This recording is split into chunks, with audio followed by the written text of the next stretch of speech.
Shalom, selamat malam Bapak Ibu Saudara sekalian. Puji Tuhan, kita bisa berkumpul kembali di malam hari ini. Kita memuji bersama, menyembah, meninggikan Tuhan. Karena bersama dengan Tuhan kita bisa. Amin Bapak Ibu. Amin. Kita lalui 2024 itu bersama dengan Tuhan. Amin. Mari kita nyanyikan lagu bersama Bapak. Nanti dengan hormat Ibu pimpinan kita izinkan untuk membukanya dalam doa.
Tuhan mengasihi setiap kami sehingga kami boleh ada di tempat ini, dan kami semua rombongan dari sekelompok yang sudah pulang dengan selamat. Semuanya ini anugerah-Mu Tuhan. Terima kasih Yesus.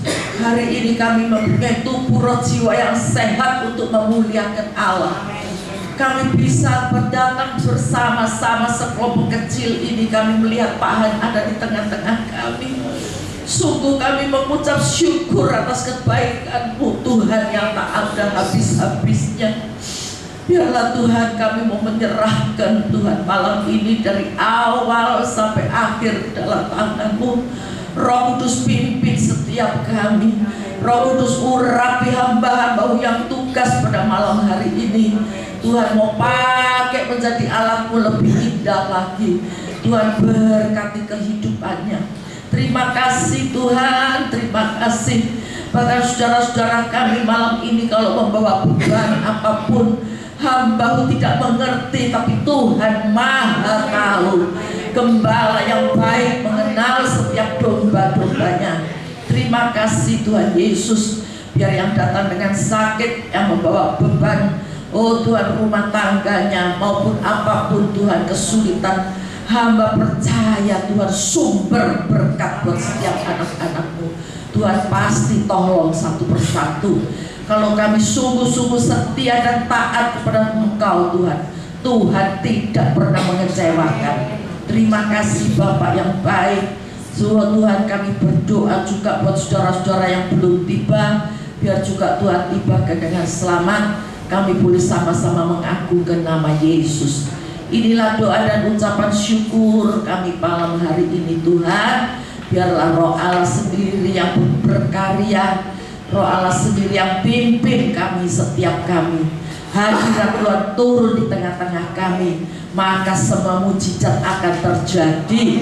Terima kasih Tuhan Yesus. Dalam nama Tuhan Yesus Kristus kami sudah berdoa dan mengucap syukur. Yang mengasihi Tuhan dan diberkati sama-sama katakan amin. Haleluya.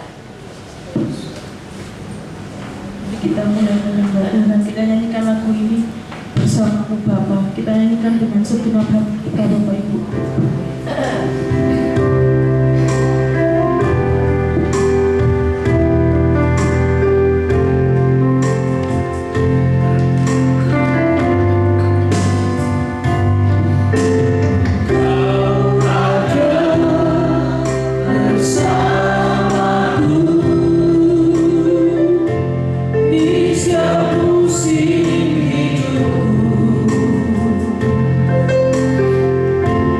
Tak pernah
kasih Tuhan malam hari ini Bapak.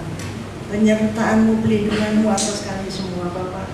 Kami percaya Engkau hidup, Engkau ada di tengah-tengah kami saat ini. Kami percaya Tuhan, terus berkarya Tuhan untuk doa malam hari ini Bapak. Bahkan Engkau tahu Tuhan anak-anak-Mu yang membutuhkan Engkau saat ini. Yang sakit Engkau sembuhkan Tuhan, yang terbeban Engkau lepaskan Bapak.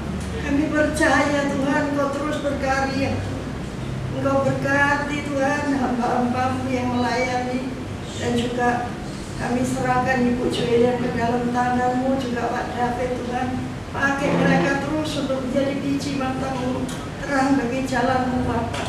Engkau tahu Tuhan kebutuhan untuk untuk persekutuan Mandarin, untuk minggu yang akan datang juga Tuhan. Engkau tahu kebutuhan mereka Bapak. Engkau yang sanggup memberkati mereka.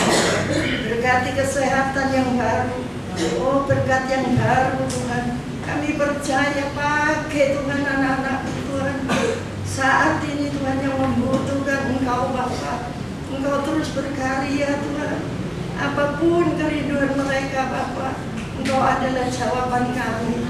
Tuhan, malam hari ini Bapak, kami serahkan Tuhan untuk penyoblosan untuk pemilu Tuhan yang tanggal 14 nanti Bapak.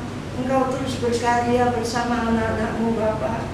Engkau Tuhan yang menuntun anak-anak-Mu Tuhan sampai Tuhan mendapatkan yang terbaik Tuhan untuk anak-Mu Bapak, sehingga beri keamanan Tuhan kota Surabaya Tuhan, kota Jakarta Tuhan, semuanya Tuhan beri keamanan di mana-mana Tuhan, supaya banyak Tuhan orang-orang yang belum mengenal Engkau Tuhan menjadi mengenal Engkau kembali Bapak, sehingga apapun Tuhan yang mereka pikirkan Tuhan, Engkau yang mengganti pikiran mereka Tuhan, supaya positif Tuhan. Engkau yang memilih Bapak, bukan kegagahan kekuatan kami semua Bapak, tapi karena kasih-Mu Tuhan.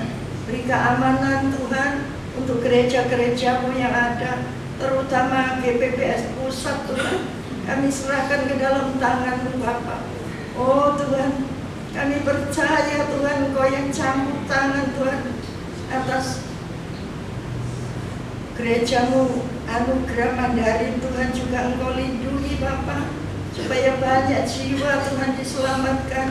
Pakai Tuhan anak-anak-Mu yang ada di dalamnya Tuhan, untuk menjangkau banyak jiwa Tuhan, sehingga Tuhan ada pemulihan Tuhan di dalam Mandarin ini Tuhan. Tambah-tambahkan bilangan jiwa-Mu Bapak, sehingga mereka Tuhan datang Tuhan berbondong-bondong untuk mencari-Mu Bapak, kerinduan hati kami. Kami percaya Tuhan, kuasa-Mu terus mengalir Tuhan di gereja-Mu GPPS Pusat juga Mandarin Tuhan. Kau campur tangan Bapak, sehingga banyak jiwa yang diselamatkan, nama-Mu dipermuliakan. Itu kerinduan hati kami Bapak. Bentengi rumah-rumah gereja-Mu Tuhan yang ada di mana-mana yang ada di pelosok-pelosok Tuhan. Engkau campur tangan Bapa dalam nama Yesus. Dalam nama Yesus kami percaya Tuhan, gereja-Mu diberi keamanan Tuhan dalam nama Yesus. Kami percaya Bapa, kuasa mujizat terjadi Tuhan. Tahun 2024 Tuhan ada pemulihan, ada damai sejahtera-Mu turun Tuhan. Bahkan Engkau tahu kebutuhan anak-anak-Mu Bapak, Engkau sudah sediakan Tuhan. Engkau sudah campur tangan atas kehidupan mereka masing-masing. Yang lemah Engkau kuatkan Tuhan, yang terbeban Engkau lepaskan Bapak. Malam hari ini Bapak, kami mau mendengarkan sabda-Mu, pakai hamba-Mu Tuhan, untuk kebenaran-Mu Bapak, sehingga Tuhan melalui firman-Mu mereka dikuatkan, mereka dipulihkan. Terima kasih Tuhan. Pada malam hari ini Bapak, kami serahkan dari awal pertengahan sampai akhir Tuhan ke dalam tangan-Mu. Hanya Engkau Tuhan campur tangan atas hidup kami masing-masing. Kuasai Tuhan roh jiwa pikiran kami, sehingga kami terfokus kepada-Mu. Di dalam nama Yesus kami percaya Tuhan. Engkau hidup, Engkau ada di tengah-tengah kami. Di dalam nama Yesus terpujilah namamu. Haleluya. Amin. Shalom, selamat malam Bapak Ibu yang terkasih. Sedikit pengumuman saja bahwa besok hari Minggu kita akan mulai latihan kur, dan juga anggota choir dapat berkumpul bersama-sama untuk mulai berlatih untuk persiapan ibadah perayaan Paskah. Ya, puji Tuhan, malam hari ini sebelum kita menikmati firman Tuhan, terlebih dahulu kita akan mendengarkan kesaksian dari Pak Hans.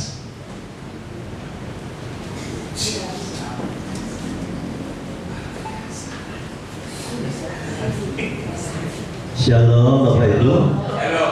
Mula pertama saya ucapkan banyak terima kasih pada Ibu Julian, Bapak David, Bapak Ibu semua yang telah mendukung dalam doa sehingga hari ini Tuhan memberi kekuatan kesehatan pada saya. Saudaraku, bermula tanggal 7 Januari hari Minggu saya kena diare. Ya, diare pertama, kedua, dia terus meningkat. Satu hari itu kurang lebih 14 kali. Besoknya hari yang kedua, hari Senin, 14 hari lagi. Ketiga, hari Selasa, 14 hari lagi. Keempat, hari Rabu, 14 hari lagi. Kelima, dari pagi sampai jam 10 itu sudah 7 kali. Bayangkan Bapak Ibu, kurang lebih mungkin 60 kali saya harus buang air. Kemudian anak saya, ayo Pak, kita pergi ke dokter. Dari internet, akhirnya diambil keputusan, saya dibawa ke rumah sakit Angkatan Laut. Ya, di sana kami dibawa instansi gawat darurat, langsung ditangani, pasang infus dan lain sebagainya. Saudara, saya tidak tahu gara-gara diare, saya harus pindah tempat tidur selama 10 hari diinfus macam-macam, berapa banyak infus yang saya terima. Saudaraku, di dalam diare itu, diarenya bervariasi. Ada yang berwarna hijau, ada yang berwarna hitam, ada yang berwarna coklat, dan yang terakhir yang membuat para dokter itu menjadi heboh, darah merah segar. Para dokter heran, dari mana ini kok keluar darah merah yang segar?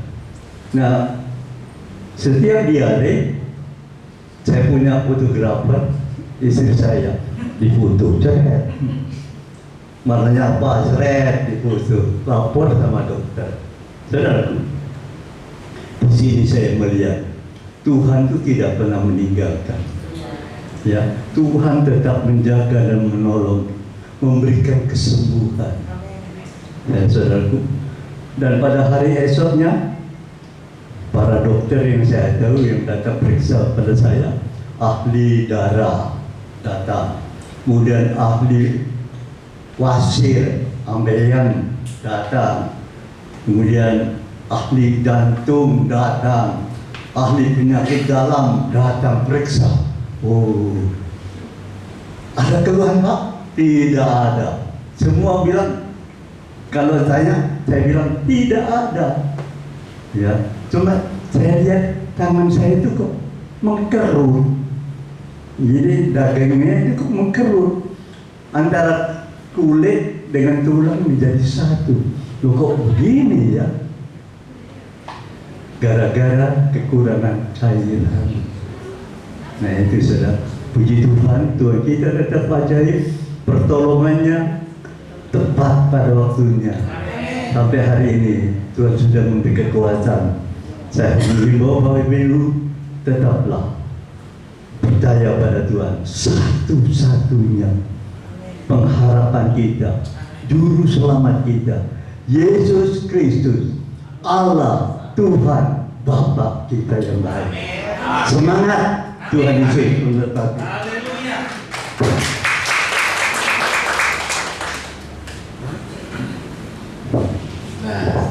Sudah balik kan semangatnya. Nah gini nih baru paham. Puji Tuhan, malam hari ini kita mau sama-sama merenungkan firman Tuhan dan belajar. Saya undang untuk kita semua membuka Alkitab kita, karena seperti biasa saya akan mengajak membacanya silih berganti di Injil Matius pasal yang keempat, ayat yang pertama sampai ayat yang ke-11. Injil Matius pasal yang keempat, ayat yang pertama sampai ayat yang ke-11. Nanti saya mengajak membacanya, saya yang ayat ganjil, Bapak Ibu bersama-sama membaca ayat yang genap. Demikian kita silih berganti sampai tiba di ayat yang ke-11. Kita baca bersama-sama satu ayat terakhir. Ya, puji Tuhan. Injil Matius pasal yang keempat, ayat yang pertama sampai ayat yang ke-11. Demikian bunyi firman Tuhan di ayat yang pertama. Maka Yesus dibawa oleh Roh ke padang gurun untuk dicobai iblis.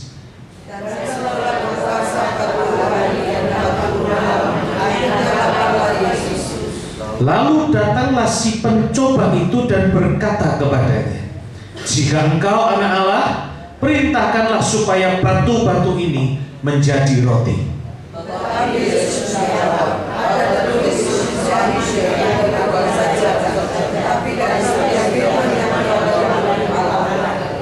Kemudian iblis membawanya ke kota suci dan menempatkan dia di bubungan bait Allah.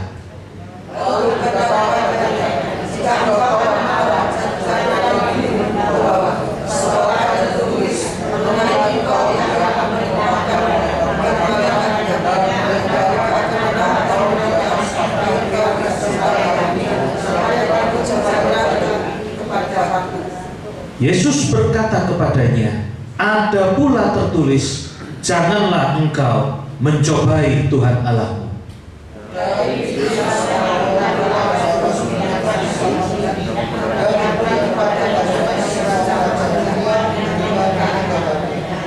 Dan berkata kepadanya, semua ini akan kuberikan kepadamu jika engkau sujud menyembah aku.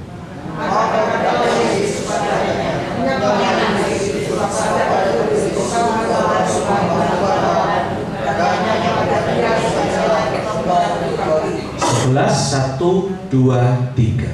Lalu iblis meninggalkan dia, dan lihatlah malaikat-malaikat datang melayani Yesus. Amin. Saya beri tema firman Tuhan malam hari ini, hidup tunduk pada kebenaran. Sekali lagi, tema firman Tuhan yang saya berikan malam hari ini, hidup tunduk pada kebenaran. Saya mulai dengan sebuah kenyataan bahwa banyak anak Tuhan hari ini tidak tahan ketika diproses oleh Tuhan. Padahal setiap yang namanya proses itu adalah dibentuk dan memerlukan waktu untuk pengerjaan. Tidak ada proses yang instan jika ingin hasilnya luar biasa. Maka orang di luar sana selalu memberikan quote, hasil tidak pernah mengkhianati proses. Kalau prosesnya sangat berat, berarti hasilnya pasti luar biasa. Kalau prosesnya biasa saja atau instan, hasilnya tidak pernah luar biasa. Tuhan juga tidak pernah suka orang pilihannya yang akan dipakainya menjadi alatnya yang luar biasa diproses dengan cara instan. Semua harus melalui yang namanya prosesnya Tuhan.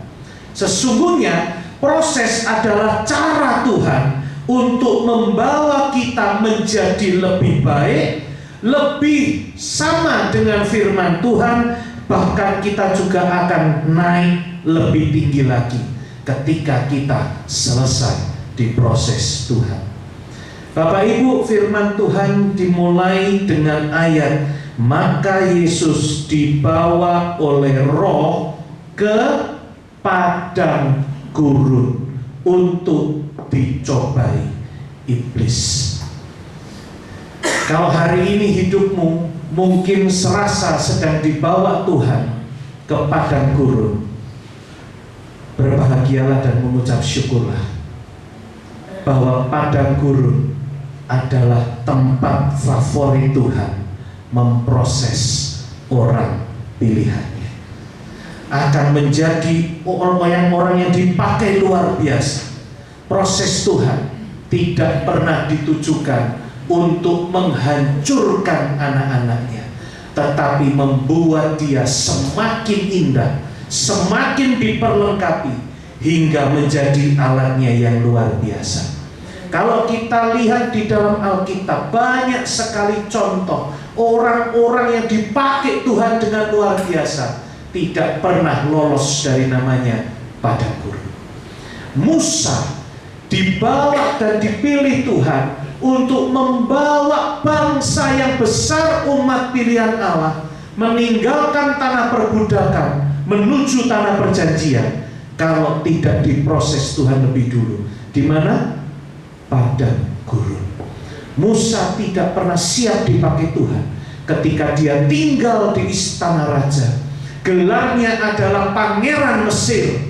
Ia baru bisa dipakai Tuhan ketika dia masuk di padang gurun, diproses Tuhan kurang lebih 40 tahun. Sesudah itulah baru Tuhan memandang Musa siap dipakai Tuhan. Apa yang dilakukan Musa sesudah keluar dari padang gurun? Ketika Tuhan datang kepadanya, pimpin bangsa pilihanku. Musa sampai berkata apa? Orang yang dulunya percaya diri, merasa dirinya pintar, merasa dirinya tahu semuanya, dia berkata, Tuhan, aku bukan orang yang fasih lidah. Itu loh, ketika orang diproses Tuhan melalui padang gurun, karakternya berubah, cara pikirnya berubah. Dia semakin diperlengkapi. Di padang gurun itulah dia belajar untuk percaya kebenaran. Dan kita tahu persis satu-satunya kebenaran yang dapat kita andalkan dan percaya penuh hanyalah firman Tuhan. Amin. Daud tak pernah lolos juga. Sebelum dia diangkat menjadi raja, sebelum dia mengalahkan Goliat, dia juga diproses di padang, menggembalakan ternak yang cuma 2-3 ekor. Lawannya adalah macan, harimau, beruang yang mengancam nyawanya, padahal jumlah yang dia untuk lindungi hanya 2-3 ekor. Disitulah dia diproses, dibentuk Tuhan, supaya nanti siap untuk dibawa lebih tinggi lagi. Demikian juga Tuhan Yesus sebelum memulai pelayanannya juga dibawa ke padang gurun. Kita mau belajar dari teladan agung kita, yaitu Tuhan Yesus. Bagaimana sesuai dengan ayat yang kita baca bersama-sama, kita mau belajar untuk hidup tunduk kepada kebenaran. Di padang gurun seringkali iman kita ini menjadi babak belur. Kenapa? Yang mencobai Tuhan itu juga sama yang mencobai setiap kita setiap hari. Siapa yang mencobai kita? Iblis. Kita tahu semua bahwa iblis adalah bapa pendusta dan juga pembunuh.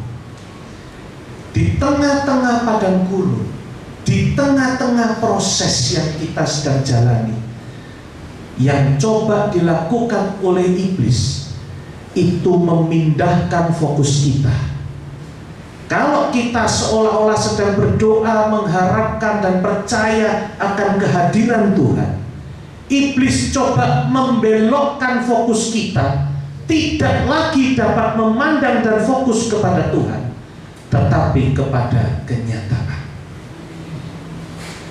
Berapa banyak hari ini anak-anak Tuhan yang mulai merasa kehilangan pengharapan, mulai merasa tidak percaya lagi kepada Tuhan ada beserta dengannya, ketika fokusnya dihadapkan kepada kenyataan. Seringkali iblis itu masuk melalui celah, yaitu dusta. Seolah-olah dia bicara firman Tuhan, tetapi pada intinya dia adalah bapa pendusta. Yang dia katakan tidak pernah kebenaran, karena dusta adalah lawan dari kebenaran. Dia selalu akan coba mengatakan pada kita, nih lo lihat, kenapa masih percaya pada Tuhan? Tuhan tuh lo tidak ada di sebelahmu. Tuhan tuh lo tidak beserta dengan kamu. Ini lo fakta kehidupan yang sedang kamu alami. Ini lo masalahmu. Ini lo penyakitmu. Ini lo tantangan hidupmu. Iblis coba terus membelokkan pandangan kita, bukan lagi fokus kepada Tuhan, tapi fokus kepada kenyataan. Ketika kita mulai fokus pada kenyataan, iman kita akan mulai gampang goyah. Kita akan mulai gampang bimbang. Bapak Ibu, Petrus itu sudah melihat Tuhan berjalan di atas air. Dia coba berkata sama Tuhan, Tuhan, jika itu Engkau, izinkan aku berjalan di atas air. Firman Tuhan membuktikan Petrus sudah sampai kepada Tuhan. Dia sudah berjalan di atas air, tetapi ketika dirasanya ada hembusan angin, mulailah dia menjadi tenggelam. Kenapa? Karena ketika dia merasakan realita itu nyata, bahwa ada angin dan dia di atas air, maka mulailah dia menjadi bimbang. Orang bimbang tidak pernah mendapat apa-apa. Dia seperti kapal yang didorong di tengah laut, diombang-ambingkan oleh arus. Dia tidak akan pernah mendapat apa-apa. Itulah selalu yang dilakukan oleh si iblis. Ya, coba mengalihkan fokus kita, padahal kita sudah berjalan sama Tuhan. Kita mungkin sudah hampir sampai kepada tanah Kanaan Tuhan, tetapi iblis selalu mencoba mengalihkan fokus kita. Ini loh kenyataan. Berapa banyak hari ini anak-anak Tuhan tidak lagi datang ke rumah Tuhan, berhenti berdoa, berhenti baca firman Tuhan, karena mendengar perkataan si iblis. Kebanyakan si iblis selalu akan mencoba membuat hati kita bimbang, sehingga iman kita mulai goyah. Yang dia tawarkan adalah, lihat keadaan tidak berubah, bukan? Seringkali kan kita selalu begini, kalau datang rajin ke ibadah, rajin doa, kepinginnya terima mujizat. Ketika masalahnya tidak hilang, ketika keadaannya tidak berubah, iblis itu selalu cari waktu yang paling tepat di waktu kita keadaan paling lemah. Ayat yang kedua tadi tercatat di firman Tuhan, setelah berpuasa 40 hari dan 40 malam, akhirnya laparlah Yesus. Itu kenyataan. Karena Tuhan 100% manusia, tapi dia juga 100% Allah. Karena dia 100% manusia, ketika puasa 40 hari 40 malam, dia juga pasti dapat merasakan lapar. Itulah kenyataan, itulah realita, itulah keadaan. Seringkali kita dibuat juga sama. Dia tunggu waktu yang paling tepat.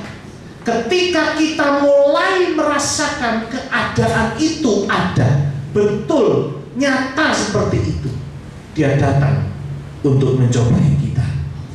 Ingat loh Bapak Ibu, ketika kisah ini selesai di Injil Lukas, bahkan tercatat, maka ia mengundurkan diri dari Tuhan dan menunggu waktu yang baik. Iblis selalu mencari waktu yang paling baik, Ketika realita itu paling nyata dan dapat dirasakan, dia datang untuk memberikan tipu dayanya, seolah-olah berkata, tidak ada gunanya kamu berdoa lagi, tidak ada gunanya kamu baca firman. Kita sedang dibelokkan fokus dari harus percaya kepada firman Tuhan, kepada ketetapan Tuhan, menjadi kepada kenyataan. Dan pastilah kalau kita fokusnya pada kenyataan, kita akan menjadi lemah. Yang menarik adalah apa yang dilakukan oleh Tuhan ketika dicobai oleh iblis. Di ayat yang ketiga, di sana tertulis, lalu datanglah si pencoba itu dan berkata kepadanya, jika engkau anak Allah, perintahkanlah supaya batu-batu ini menjadi roti. Yang menarik adalah Tuhan tidak pernah menjawab si pendakwa itu, si pencoba itu dengan kata-katanya, tetapi selalu Tuhan menjawab dengan kata, ada tertulis. Bapak Ibu, saya katakan terus terang malam hari ini, kalau engkau mulai bergeser meletakkan realita atau kenyataan yang engkau lihat, engkau dengar, engkau rasakan di atas kebenaran firman Tuhan, sesungguhnya engkau tidak mempunyai kuasa apapun untuk melawan si setan. Ingatlah, kenyataanlah yang harus tunduk kepada kebenaran. Karena kebenaran pasti terjadi, maka firman Tuhan ya dan amin. Ketika kita percaya terjadi, kebenaran itu yang terjadi dalam hidup kita.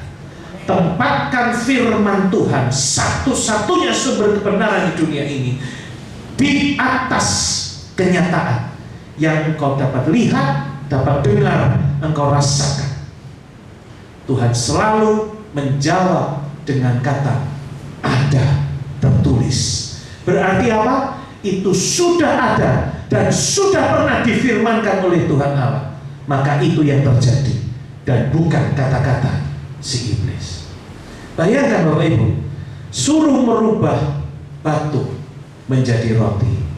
Kemarin di Bukit Doa saya mulai membahas mengenai pengabulan doa. Ya, di sana dikatakan, adakah daripadamu memberi batu kepada anaknya jika ia meminta roti? Kalau kita mundur di perjanjian lama, kita melihat Tuhan tidak pernah harus merubah roh batu untuk memberi makan umat pilihan. Apa yang dilakukan oleh Tuhan? Bukankah mana menjadi buktinya? Roti dari sorga itu cukup memberi makan sebanyak-banyaknya jumlah orang bangsa pilihan Tuhan, sehingga mereka tidak pernah mati kelaparan. Dia tidak pernah harus bersabda kepada batu, berubahlah menjadi roti. Dia hanya cukup perintahkan keluar dari mulut Allah, turunlah mana, dan akhirnya bangsa itu makan sampai kenyang, sampai mereka tiba di tanah Kanaan dan mereka makan hasil dari negeri Kanaan. Mana itu baru berhenti. Bukankah demikian juga dengan kita? Apapun yang terjadi dalam hidup kita, seharusnya kita selalu berkata ada tertulis. Amin. Kalau engkau sedang menghadapi piring tidak ada lauk pauk dan tidak ada nasi, bukankah seharusnya engkau berkata, Allahku akan memenuhi segala kebutuhanku menurut kekayaannya. Amin. Bahkan firman Tuhan mengatakan, janganlah takut akan apa yang akan engkau makan, minum, pakai. Pandanglah burung di udara yang tidak memungut hasil, tidak menyimpan, tetapi dipelihara oleh Bapamu yang di surga. Amin. Maka Tuhan memberikan kata-kata yang indah, tetapi Carilah dahulu kerajaan Allah dan kebenaran, maka semuanya itu akan ditambahkan kepadamu. Amin.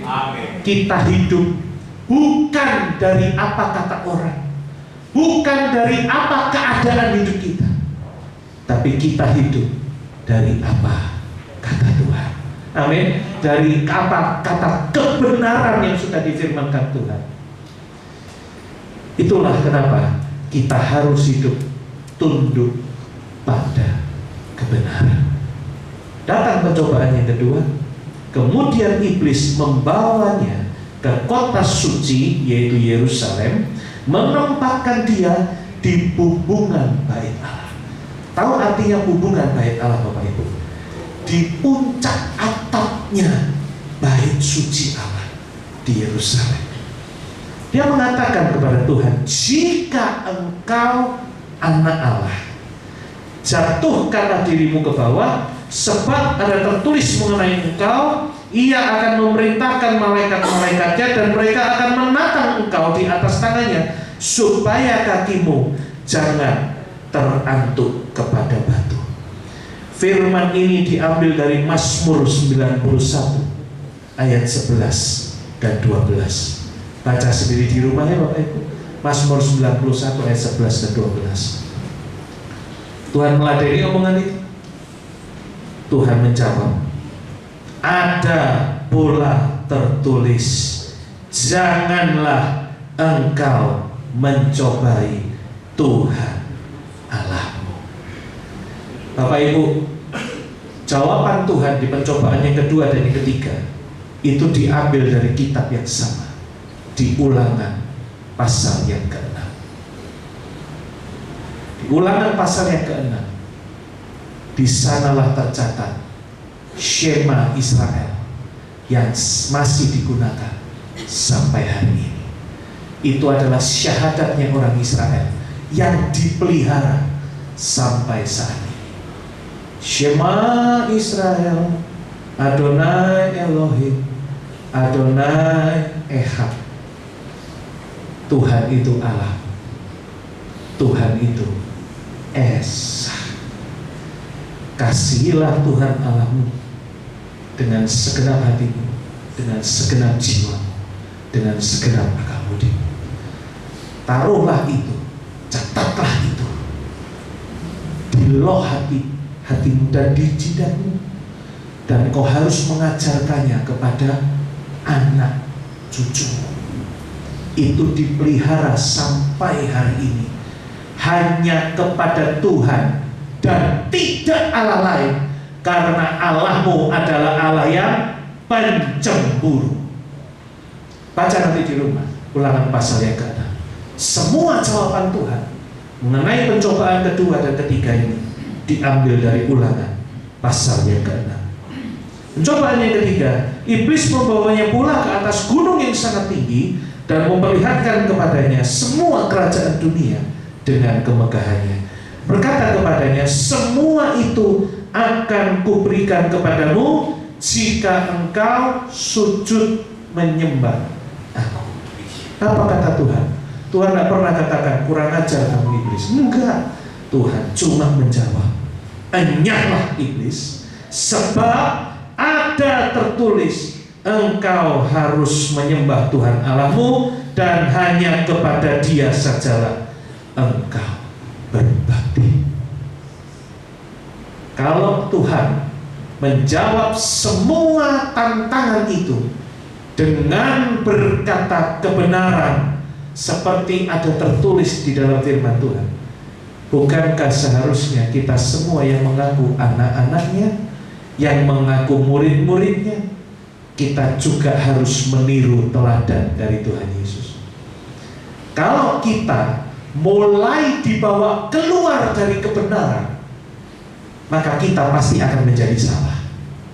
Kita akan menjadi lemah, kita akan mudah diserang, dan akhirnya tujuan si iblis adalah membunuh dan membinasakan. Tetapi kalau pegangan hidup kita selalu adalah kebenaran firman Tuhan, kita akan melihat Apa yang tidak pernah dilihat mata, didengar telinga, timbul di dalam hati, itu semua disediakan Tuhan bagi kita yang percaya kepadanya. Amin. Yang mengasihi Dia. Belajarlah seperti dua orang yang tercatat di Alkitab Perjanjian Lama. Hidupnya bergaul dengan Allah. They walk with God. Di dalam bahasa Mandarinnya, ise tongxi. Ya, jadi hidupnya itu berjalan, bergandengan tangan, mengandalkan tuntunan Tuhan. Itu yang disebut dengan hidup bergaul dengan Allah. Hanya dua. Yang pertama adalah manusia yang tidak ditemukan kuburannya, yaitu Henokh. Yang kedua tercatat Nuh. Kalau kita baca riwayatnya Nuh, dia membangun bahtera besar di atas gunung. Hanya dengan sekali saja suara Tuhan berkata, bangunlah bahtera. Tuhan kasih ukurannya, Tuhan kasih bahannya, tapi disuruh membangun kapal besar di atas gunung. Orang kalau pikirannya mengandalkan kekuatan pikiran, bangun kapal mana pernah di gunung? Bangun kapal di tepi laut, di tepi pantai. Di mana di situ ada air? Ini kok dengar satu suara datang satu kali. Bangunlah bahtera. Nuh tercatat membangun bahtera dibantu 3 anaknya. Dan anak terakhir lahir ketika Nuh berusia 500 tahun. Dan ketika dia masuk berserta dengan seisi rumahnya ke dalam bahtera, usianya adalah 600 tahun.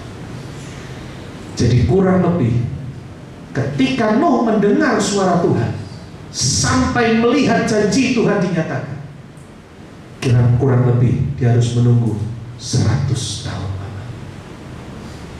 Tapi sekalipun Nuh tidak pernah goyah imannya, karena dia tahu yang berfirman tidak pernah berdusta. Apa yang sudah difirmankan pasti akan digenapi. Walau tantangannya setiap hari dia harus diolok-olok oleh orang di sekelilingnya. Kamu orang gila, bangun kapal besar kok di atas gunung. Tapi dia tidak mendengar suara yang didengar setiap hari. Nuh tidak mengalihkan fokusnya kepada kenyataan, tetapi dia hidup tunduk kepada kebenaran. Maka kebenaran itu yang akan memerdekakan hidupnya. Amin. Itu juga sama dengan kita semua Bapak Ibu. Jika engkau ingin hidupmu menang atas pencobaan, menang atas kenyataan apapun yang kau alami hari ini, entah itu kekurangan, entah itu masalah yang gak ketemu pintu jalan keluarnya, atau mungkin engkau divonis sama dokter penyakit yang tidak dapat disembuhkan. Bahkan mungkin dokter pernah berkata, usiamu tinggal sekian lama.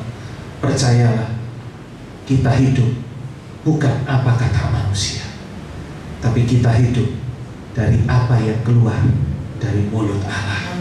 Itulah kebenaran. Kebenaran akan memerdekakan kita. Yang berbahagia adalah setiap kita yang mau menerima firman Tuhan, yang mau menyimpannya dalam tanah hati yang baik, yang mau merenungkannya siang dan malam, tetapi harus berani melakukannya dalam hidup sehari-hari. Tuhan Yesus berkati. Saya serahkan pada Pak Han. Bisa Pak Han untuk dalam doa berkat, doa untuk saya. Baik, kalau begitu kita sama-sama tundukkan kepala, kita masuk dalam doa. Sebelumnya saya undang untuk kita semua berdiri. Kami mengucap syukur Tuhan, malam hari ini Tuhan beri kami kesempatan yang indah, Tuhan beri cuaca yang baik, sehingga setiap kami boleh datang ke tempat ini, berdoa bersama dan menikmati kebenaran firman-Mu. Tuhan, kami percaya setiap pujian dan penyembahan kami sudah menjadi dupa yang harum, menyenangkan hati Bapa di surga. Demikian juga dengan setiap firman yang sudah ditaburkan malam hari ini. Hamba percaya sesuai dengan kebenaran firman-Mu, tidak ada benih firman Tuhan yang kembali dengan sia-sia. Semuanya akan jatuh di tanah yang baik di setiap hati kami yang mendengarkan. Dan Roh Kudus yang akan memberi kami kekuatan, mengingatkan kembali akan kebenaran firman-Mu, sehingga hidup kami tidak lagi dapat dialihkan fokusnya kepada realita, kepada kenyataan yang ada, tetapi biar hidup kami fokusnya hanya kepada kebenaran firman Tuhan. Karena kami hidup bukan dari makan roti, bukan dari apa kata orang, tetapi dari setiap firman yang keluar dari mulut Allah. Biar firman-Mu berkuasa atas hati dan pikiran setiap anak-anak-Mu di ibadah Mandarin, sehingga setiap kami berkemenangan di dalam Tuhan.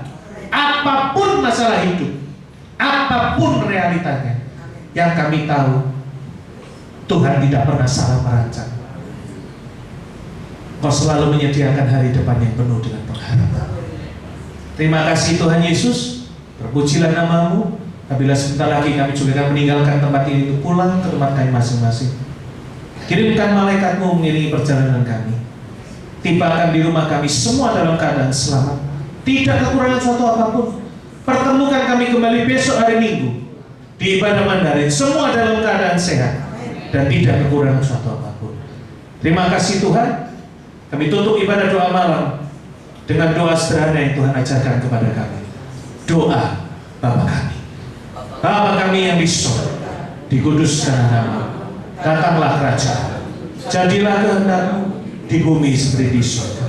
Berikanlah kami pada hari ini makanan kami yang secukupnya, dan ampunilah kami yang kesalahan, seperti kami juga mengampuni orang yang bersalah kepada kami. Dan janganlah membawa kami ke dalam pencobaan, tapi lepaskanlah kami daripada yang jahat, karena Engkau yang punya kerajaan dan kuasa dan kemuliaan sampai selama-lamanya. Sekarang waktunya kami mengangkat tangan kami untuk kami pulang membawa berkat Tuhan. Saudaraku yang terkasih, Tuhan memberkati engkau dan Tuhan melindungi engkau. Tuhan menyinari engkau dengan wajahnya dan memberi engkau kasih karunia. Tuhan menghadapkan wajahnya kepadamu dan memberi engkau damai sejahtera. Pulanglah dan bawalah berkat yang melimpah dari Bapa di surga, kecintaan dari Putra yang tunggal Tuhan kita Yesus Kristus, dan persekutuan yang kita bersama Roh Kudus menyertai hidup kita semua senantiasa, mulai dari malam hari ini sampai Maranatha Tuhan Yesus datang kedua kalinya, bahkan sampai selama-lamanya. Terimalah semua berkat ini di dalam nama Tuhan Yesus Kristus. Yang percaya sudah diberkati Tuhan, mari sama-sama katakan amin. Oh, pengumuman satu lagi, Jumat depan kita libur satu kali karena malam Sinja, ya. Jadi yang merayakan boleh merayakan di rumah, kita liburkan satu kali, kita ketemu Jumat ketiga. Tuhan Yesus berkati.